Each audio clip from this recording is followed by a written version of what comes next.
Hey, what's up, guys? Well, got some bad news. Oh, thanks for stopping by. Not so happy Thursday night. So, I had an accident. Well, the good news is it wasn't my fault. It's nothing serious. I think I'm a little hurt more than the van is. But I'm at the laundromat. I walk out. I got my basket of clothes with me. I go to the side door of the van. I open it up. I take a step in, maybe 2 steps in, and boom! Somebody hits me. Just slams right into me in the parking lot. And it throws me to the back of the van, and I hit my ribs and my back on the corner of the wooden bed frame where the plywood is. And so, I get myself together and I step out the door, and there's this pickup truck, this guy just sitting there looking at me like, I didn't see you back there.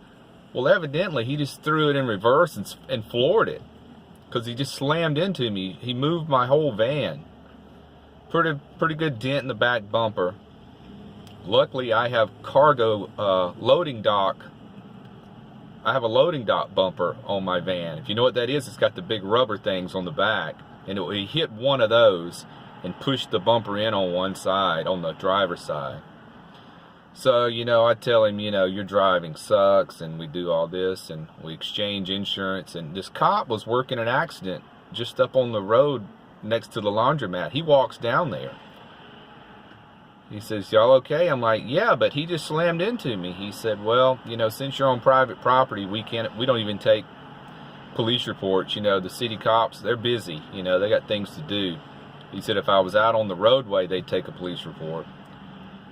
So I just get my phone out and take a picture of this guy's insurance and his license plate and that kind of stuff. And then we part ways, and as he's leaving, I tell him how bad his driving sucks. So I get on my Geico app. I contact Geico. They get the claim started. They say, well, of course, it's not your fault. You're sitting there, you park, you're minding your own business. I gave them the insurance information of the guy that hit me. They've already called them. We'll deal with more of it in the morning. So I need a new bumper. And hope my back feels good tomorrow. I got a busy day at work tomorrow. But I have insurance coverage in Geico in case, I got to end up going to the chiropractor and getting an adjustment or something. But yeah, after my adrenaline wore off, I can tell my it's hurting pretty good because, I'm crouched down in the back of the van when he hits me. It's not like I'm sitting here in the seat with a seatbelt on where I'm secure. So it just threw me. Van went this way and I went that way. Just knocked me right off my feet. And so this brings me to another point. If you had an accident and it was serious and you couldn't drive your van, what would you do? Well, this is my advice. Rent a U-Haul van that's similar to the van you're in. Get your necessities like your mattress and your clothes and necessity items. Put them in the rental van and live in it until your van is repaired. Because more than likely, you have rental car insurance on your van insurance. I have a rental car coverage on my plan. Pay $30 a day for a rental car, and a U-Haul van usually costs about $25 a day. So that would work out great. So that's my advice in case you have a serious accident and you can't drive your van. So back to the accident. So now tomorrow we'll have to deal with contacting his insurance because they're not open at night or something. He's got some pretty budget insurance. So I gotta have a bumper. It's not bad, but it's almost a brand new van, and I can drive it like this for forever if I wanted, but I want it to look as good as the rest of the outside of the van. So I'll be having to get a new bumper put on sooner or later because it's a chrome bumper with these big rubber blocks on the back.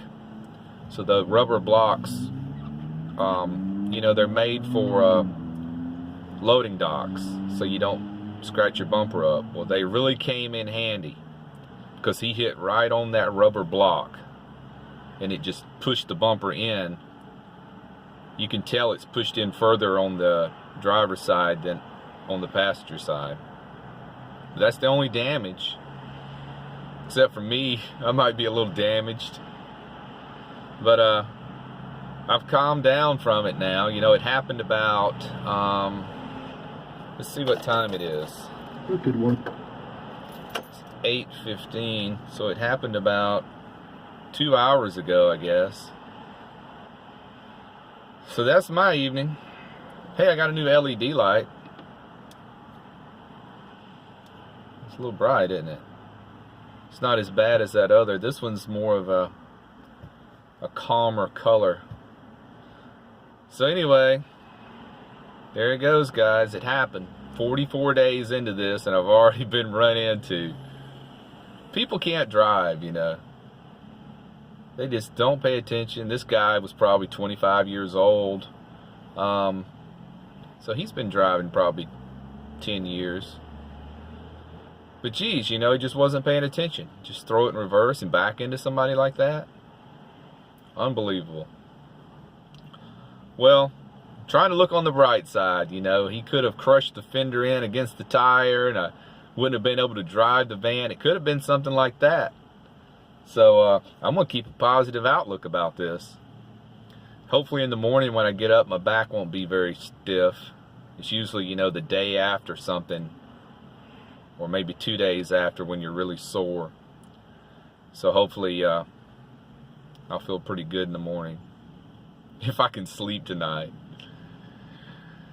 Oh boy, what are you gonna do, guys? What are you gonna do with these crazy drivers out there? Don't they know that this is my home? This guy just ran into my house. Freaking idiot. Alright guys, so I'm gonna sign off. You know, you gotta laugh through this stuff. You know, either laugh or you cry or you get mad. Why do that? Just laugh yourself through it. Look on the bright side. Alright guys, have a great night. Take care, be well, and hit the bell. See you next time. Bye.